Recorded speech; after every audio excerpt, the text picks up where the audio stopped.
දැන් මේ විපක්ෂේ ඒ වගේම മന്ത്രിවරු ගණනාවක් මේ වාර්තාව පැත්තකින් තියලා දේශපාලන වාර්තාවක් මෙතන දිග අර ගන්න. දැන් දවස් කීපයක් මේ සතියේ මාතෘකාව ඒක. මොකද මේ පළාත් පාලන ආයතන වල බලය පිහිටවීම පිළිබඳව විවාදය. දැන් ඒකදී ඒ බලය පිහිටවීම පිළිබඳ විවාදයට එකට එකතු වෙච්ච කණ්ඩායම එක්සත් ජාතික පක්ෂය, පොදු ජන පෙරමුණ, සමගි ජන බලවේගය, ඒ වගේම අර නයි පක්ෂය මේ කොහොම එකට එකතු වෙච්ච බලවේග මේ පැත්තට ඇඟිල්ල දික් කළා අපට කියනවා බලය පිහිටවන්න ඕගොල්ලෝ අරයාගේ කරේ එල්ලුණා, මෙයාගේ කරේ එල්ලුණා, මේක අසුද්ධ සන්දානයක්. මේක අදහන්න බෑලු. මේක හිතා ගන්න බෑලු. අර නයි පක්ෂයේ මහත්තයා කියනවා මේ අපි යාචක මානසිකත්වයට වැටලාලු. ඒක යාට දරා ගන්න බෑලු. ඒක දෘෂ්ටිවාදීව අපි දුප්පත් වෙලාලු. එක එක කියනවා. හැබැයි දැන් මේ පොදු ව්‍යාපාර කාරක සභාවේ එකට එකතු වෙලා විමර්ශනය කරන රාජපක්ෂ පවුල, රාජපක්ෂ කණ්ඩායම හොරකම් කරපුවා ගැන, වෙලාට් ගනුදෙනුව ගැන සමගි ජන බලවේගයේ කවුරුත් කතා කරන්නේ නැහැ. අර වෙන එකක් තියා එදා මේ පරීක්ෂණ ගැන කතා කරන වෙලාවේ කෝප් කමිටුවේ ඉඳගෙන ඒවට දායක වෙච්ච කෝප් කමිටුවේ සමාජිකයෝ නීක් නැහැ. මේ වෙලාවට ගනුදෙනුව මමත් සභාපතිවරයා හැටියට විමර්ශනය කරපු එක. මේක විගණකාධිපති වාර්තා අරගෙන අපි කතා කරපු එක. එකම ප්‍රසම්පාදන ක්‍රියාවලිය විකෘති කරලා කරපු පාඩුව ඩොලර් මිලියන ගාණක්. හැබැයි ඒක දැන් රාජපක්ෂලගේ වෙනකොට රාජපක්ෂලා කුරුසයන ගහන්න කතා කරපු සමගි ජන බලවේගයේ අපේ മന്ത്രിතුමල්ලා කෝප් කමිටුවේ හිටපු മന്ത്രിතුමල්ලා අජිත් පෙර මන්ත්‍රීතුමත් කෝප් කමිටුවේ හිටව සමාජිකයෙක් ඒ කාලේ මේ වෙලාවට ගනුදෙනුව ගැන ඔබතුමත් දන්නවා. හැබැයි අද දෛවයේ සරදමකට කෝප් කමිටු වාර්තාව ගැන කතා කරන්න බෑ. කතා ගන්න බෑ. හේතුව මොකද හේතුව? අපි අසුද්ධ සන්දානයක් ගහලා තියෙන නිසා. ජාතික ජන බලවේගයේ පිරිහිච්ච නිසා. ජාතික ජන බලවේගයේ බලය ලබා ගැනීමට ප්‍රාදේශීය සභාවල කාගේ හරි ස්වාධීන අපේක්ෂකකින්ගේ නැත්නම් කාගේ හරි සහාය ලබා ගත්ත නිසා අරගොල්ලොන්ගේ ප්‍රතිවත බිඳිලා. දැන් අපේ අපිරිසිදුභාවය නිසා ඒගොල්ලන්ට රාජපක්ෂලගේ හොරකම් ගැන කතා කරන්න බෑ. ඒක මාර වැඩක් කියලා දින බලන්නකෝ. මුලස්ලාට බන්තුනේ. සමගි ජන බලවේගයේ කට්ටියට රාජපක්ෂලාගේ හොරකම් ගැන කතා කරන්න බැරි වෙලා තියෙන්නේ මොකද? අපි ප්‍රාදේශීය සභාවල බලය ලබා ගන්න කියපු නිසාලු. ඇයි එහෙමෙන්? ඇයි එහෙමෙන්? දැන් අපි අපේ පිරිසිදුකම ගැන මේගොල්ලෝ දුක් වෙනවා. අපි අපිරිසිදු වෙලා අපිට බලය ලබා ගන්න අපේ දැන් මට මතකයි අර නයි මාමා කිව්වා බලයට ගෙනාවේ ඇයි කියලා අමතක කරනලු. හරියට එයා අපිය බලයට ගෙනාවා වගේ. ඒ කියන්නේ නයි මුදලාලි අපිය බලයට ගෙනාවා වගේ තමයි. එයා අපිය බලයට ගෙනල්ලා. දැන් එයා කියනවා අපිය බලයට ගෙනාවේ ඇයි කියලා අපිට අමතක වෙලාලු. එයා ගෙනාපු නිසා එයාට දුක හිතිලා අපි කියන්නේ. හැබැයි එයා ඉන්නේ කොතනද? එයා ඉන්නේ කොතනද දැන්? එයා හරි ස්වාධීන වෙලා අපේ පිරිසිදුභාවය ප්‍රශ්න කරනවා. සමගි ජන බලවේගය හරිම ස්වාධීන වෙලා රාජපක්ෂලත් එක්ක එකතු වෙලා කොච්චර එකතු වෙලාද කිව්වොත් වෙලාඩ් එකේ ගනුදෙනු ගැන කතා කරපු අයට කතා කරන්න බැරි තරමටම මුඛ පුට්ටු වෙලා. දැන් කතා කරගන්නත් බැයි මොකද හේතුව? ඒගොල්ලෝ අසුද්ධ සන්දාන ගහලා දේශපාලන වශයෙන් පිරිහිලා. හැබැයි ඒක කතා කරන්නේ නැහැ. මං අහනවා සමගි ජන බලවේගයේ පොහොට්ටුවත් එක්ක එකතු වෙන්න මොන කෘත්‍යාධිකාරී මණ්ඩලය තීරණය කරේ? අහන්න ඕන. මම අහන්නේ මං වෙනුවෙන් නෙමෙයි සමගි ජන බලවේගයේ සජිත් ප්‍රේමදාස මහත්තයාට ඡන්දේ දීපු ජනතාව වෙනුවෙන්. සමගි ජන බලවේගයේ පාක්ෂිකය වෙනුවෙන් මං අහනවා. ඕගොල්ලන්ට කොහෙද අයිතියක් දුන්නේ පොහොට්ටුවත් එක්ක එකතු වෙන්න? ඕගොල්ලෝ මේ කෝප් කමිටු වාර්තාවලදී පෙනී හිටියේ පොහොට්ටුවට විරුද්ධව රාජපක්ෂ පවුලේ හොරගම් වලට විරුද්ධව. මානි සජිත් ප්‍රේමදාස ජනාධිපති කරන්න කිව්වේ ඒ දූෂණයෙන් තොර පාලනය හදන්න. දඬුවම් දෙන්න. දැන් අපි දඬුවම් දෙන්න නීතිය ක්‍රියාත්මක කරන පාර්ලිමේන්තුවට වාර්තාව ගෙනාම නීක් නැහැ. අද බලන්න විපක්ෂ සංවිධායකතුමා මෙතන ඉන්නවා. ස්තුතියි ඔබතුමාට. අජිත් පෙරේරාතුමා ඉන්නවා වෙන කවුරුත් නැහැ. වෙන කවුරුත් නැහැ. ඇයි නැත්තේ? කතා කරන්න දෙයක් නැහැ. රාජපක්ෂල ගැන මොනවද කියන්නද? නාමල් බේබි ගැන මොනවද කියන්නද? දැන් මෙතන කවුරක් කතා කරාද? මහින්ද රාජපක්ෂ ගෙනාපු කැබිනට් පත්‍රිකාවම බැසිල් රාජපක්ෂ ඉස්සරහට ගෙනිච්ච කියලා. කතා කරාද?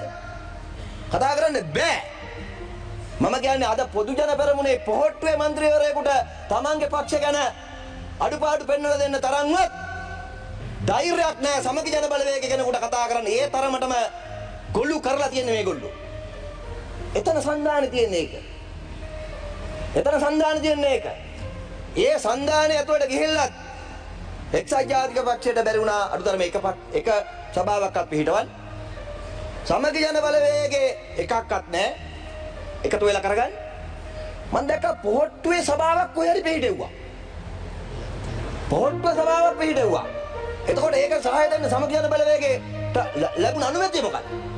එහෙම එතන එකතුවක් හදාගත්ත කට්ටිය අපේ එකතුව ගැන කෙන්ද්‍රී ගන්න. අපේ එකතුවක් නෑ. ස්වාධීන മന്ത്രിවරු හෘද සාක්ෂි රැකගෙන අපිට සහාය දුන්නා. අනිත් ඒ සහාය දීපු හැම සභාවකම මූලාශ්‍රාර්ථ മന്ത്രിතුමනි බහුතර බලය අපිට තියෙනවා. තනි පක්ෂයක් හැටියට බහුතර බලය අපිට තියෙනවා. නැත්තම් අපි ඒවට ගියේ නෑ. අපිට සමහර සභාවල තිබුණා മന്ത്രിතුරු 9 10. ඒත් අපි ඒවට ගියේ නෑ. එහෙම යන්න අපිට උවමනාවක් තිබුණේ නෑ. හැබැයි අපිට අපේ බලය පිහිටවීම පිළිබඳ උවමනාවක් තිබුණා. වෙන මොකටවත් මේ මහ ජනතාවට සේවය කිරීම සඳහා අපි ආණ්ඩු බලය තියෙන නිසා මහ ජනතාවට වැඩ කරන්න ඕන නිසා මේගොල්ලෝට මොකක්ද තියෙන උනා? පොට්ටුවයි සමගි ජන බලවේගය එකතු වෙලා දැන් ජනාධිපති අපේක්ෂකයා තීරණය කරලා තියෙනවා ඊළඟ ඡන්දෙට. ජනාධිපති අපේක්ෂකයා නාමල්ද සජිත්ද කියලා තීරණය කරලා තියෙනවද? දෙන්නට මිලන්න බෑ. මේ ගහන ඩීල් වල හැටියට. එක්ක නාමල් එන්න ඕන එක්ක සජිත් එන්න ඕන. දැන් මොකක්ද එකද ආවේ? එතකොට ඒක ඒ වෙලාවට බලන්න. ඒක ඒ වෙලාවට බලාගමු. මොනවද මේ දේශපාලන ව්‍යාපාරද මේවා? කන්දක කුණු ඇඟේ තියාගෙන කෙන්දකේව හොයනවා. කන්දක කුණු ඇඟේ තියාගෙන කෙන්දකේව හොයනවා. මේක තමයි ඇත්ත. අපි එහෙම නැහැ. මුලාසාරි මන්තුමා අපි එහෙම නැහැ. අපි අපේ මේ පාලනයේ අද අපේ තියෙන අඩුපාඩු කරත් අපි දකිනවා. ඒවා විවෘතව අපි කියනවා. අපි ඉතිහාසය ගැන කතා කරනවා. ඉතිහාසයේ අඩුපාඩු ගැන කතා කරනවා. ඒ කවුරු පුජ්‍යලිකව න්‍යාය පත්‍රයක් හදාගෙන නෙමෙයි. අපි ඒ කතා කරන්නේ මේක නිවැරදි කරන්න ඕන නිසා. අද මේ වාර්තාවෙන් එන කරුණු වලින් ගරු සභාපතිතුමා මේ පෙන්වන්නේ මොකද්ද? තනි පුජ්‍යලින්ගේ වමනාවට නෙමෙයි රටක් හදන්න ඕන, සිස්ටම් එකක් හදන්න ඕන. සිස්ටම් එකක් වෙනස් කරන්න ඕන. ඒ වගේ තිබිච්ච ක්‍රමවේදවල අඩුපාඩු ගන්න නිසා හොඳ මිනිස්සු නරක වෙලා තියෙනවා. අද මේ මිනිස්සුන්ට හිර යන්න වෙලා තියෙනවා සමහරුන්ට. නිලධාරීන්ට. මේ ක්‍රමවේද හදන්න ඕන කියන එක මේ කියන්නේ. අද ඒවට වචනයක් කතා කරාද? මම අහන්නේ ඒකයි. අද පොදු ජන පෙරමුණේ පොහොට්ටුවේ දේශපාලන අනාථාගාරේ හිරකාර වෙලා ඉන්නේ සමගි ජන බලවේග කට්ටිය. සමගි ජන බලවේග කට්ටිය. ඒ කියන්නේ එතකොට ඒගොල්ලෝ තමයි දේශපාලන යාචකයෝ. ඒ යාචක භූමියේ ඉඳගෙනම ඒ යාචක වලල්ල ඉඳගෙනම එක්කෙනෙක් කියන අපි යාචකයෝ. අපිට මොකක්ද තියෙන යාචකකම්?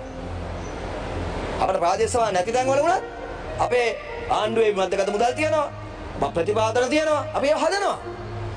අද අපිට ප්‍රාදේශ සභාවක් නොලැබිච්ච තැනත් අපි වැඩ කරනවා. වැඩ නොකර ඉන්නේ නැහැ. අපි වැඩ කරනවා. අපිට ප්‍රශ්නයක් නැහැ. අපිට මිනිස්සුත් එක්ක තරහක් නැහැ. මේ මිනිස්සුත් එක්ක කිසිම තරහක් නැහැ අපිට. ඒ හුඟක් තැන් වල අපේ മന്ത്രിවරු ඉන්නවා. වැඩ කරනවා. මේක එහෙම නෙමෙයි. තුත්තේරි ගහේ හරි ඇල්ලෙන්න බලනවා. කල්ලි හදාගෙන ඒ පක්ෂවල අනුමැතියකුත් නැහැ. ජනතාවගේ අනුමැතියකුත් නැහැ. සමාජිකගේ අනුමැතියකුත් නැහැ. හුත්‍යාධිකාරී මණ්ඩලයක සාකච්ඡා කළත් නැහැ. හැබැයි මෙතන ඇවිල්ලා නැව් ටෝක් දෙනවා. හබලක්වත් නැති මිනිස්සු නැව් ටෝක් දෙනවා. හබලකවත් නැති මිනිස්සු නැව් ටෝක් දෙනවා අපට. කල්පනා ගන්න. අපි පටන් ගන්නකොටම සභා 151ක බලය පිහිටෙව්වා. බහුතර බලය අපි පිහිටෙව්වා 150ට වැඩියෙන් අරගෙන. සමගි ජන බලයට තිබුණේ නැහැ මේවා. පොට්ටුවට ඇත්තම නැහැ. ඒගොල්ලෝ එකතු වෙලා මේක හදාගන්න බැරි වුණාම නටන්න බැරි මිනිහට පොළොව ඇදයි වගේ නේද? මිදිටිත්තයි කියපු නරි වගේ දැන් කියවන. එච්චරයි මට කියන්න තියෙන්නේ. ඒක නිසා ඊටාම පැහැදිලි ඩීල් දාලා තියෙන ඒගොල්ලෝ. හැබැයි ඒගොල්ලන්ට ඩීල් කියලා පේන්නෙත් නැහැ. සමගියන බලවේගයේ පොදු ජන පෙරමුණේ දාලා තියෙන ඩීල් කියලා පේරෙන්නෙත් නැහැ. ඒකින්ද ඒගොල්ලෝ අපේ සුජාතභාවය ප්‍රශ්න කරනවා. ආපෝ අපි හිතුවේත් නැහැ. අපි හීනෙන්වත් හිතුවේ නැහැ ඕගොල්ලෝ හැවෙයි කියලා. හීනෙන්වත් හිතපු නැති ගොඩාක් දේවල් තව ඉස්සරහට වෙනවා. අපිට කියන්න තියෙන එච්චරයි. ඕගොල්ලෝ හීනෙන්වත් හිතපු නැති බොහෝ දේවල් තව ඉස්සරහට වෙනවා. ඒක අපිට කියන්න තියෙන්නේ. ඉතින් මට ඒකන කියන්න තියෙන එච්චරයි. අවසාන වශයෙන් කියන්න තියෙන්නේ සජිත් සොරි. ඔයාට සොරි. ඔයාගේ දේශපාලන අනාගතයේම චොර කරගත්තා. නාමල්ලට චොර වෙන්න දෙයක් තිබුණේ නැහැ. නාමල්ල කොහොමද චොර වෙලා සිටියේ? හැබැයි ඒ දූෂිත කුණුගොඩේ අර සජිත් ප්‍රේමදාසත් නැග්ගා. අද සමගි ජන බලවේගය සමගියකුත් නෑ. අර මම දැක්ක එක ප්‍රාදේශ සභාවක අයියෝ සමගි ජන බලවේගෙම දෙන්නේ ගහ ගන්න. ඒව ගැන මොකුත් කතා නෑ. ඒ දෙන්න හරිනම් පක්ෂයයි මොකද සමාජිකත්වෙත් අයින් ගන්න ඕනේ ඒ දෙන්න. යකෝ එකම පක්ෂ දෙන්න ඡන්දීලලා ගහ ගන්න. ඒකත් මරු වැඩේ බොහොමතුවා. ඒ දෙන්නලත් මේ කල්ලි දෙකේ කට්ටිය සපෝට් එකද? ඒ කියන්නේ එකම පක්ෂ දෙන්න දෙපැත්තට බෙදලා සභාපතිකමට ඡන්දය ඉල්ලනවා. බෙදලා දෙපැත්තට ඡන්දය දෙනවා මේ කල්ලි දෙකේම කට්ටිය. මාර කල්ලි ඒවා. සමගිය යන බලවේගයේ එක කල්ලි එක කට්ටියලත් මේ පොදු ජන පෙරමුණේ එහෙම අනිත් කල්ලි කට්ටිය ඉන්නවා අනිත් පැත්තට ඉන්නවා. යනියන් මාරයි. ඒගොල්ලෝ එහෙම වෙලා ඉඳගෙන අපිට කියනවා අපේ පොඩි කෙන්දක් තියෙනවා. පොඩි කෙන්දක් තියෙන ඔන්න ඇහි කෙන්දක් තියෙනවා. ඒක හරි අපිරිසිදුයි. ඒක JVP ඉතිහාසෙට හොඳ නැහැ. රෝහණ විජේවීරට හොඳ නැහැ. ඒක අහිම කරපු එක වැරදි. අහිම කරපු එක වැරදි. අපේ සුජාතභාවය කෙඳි හොයනවා. මේගොල්ලෝ කන්දක කුණු තියාගෙන. ඕගොල්ලෝගේ චරිත සාතික අපිට වැඩක් නැහැ. අපේ ගමන අපි යනවා. එච්චරයි අපිට කියන්න තියෙන්නේ.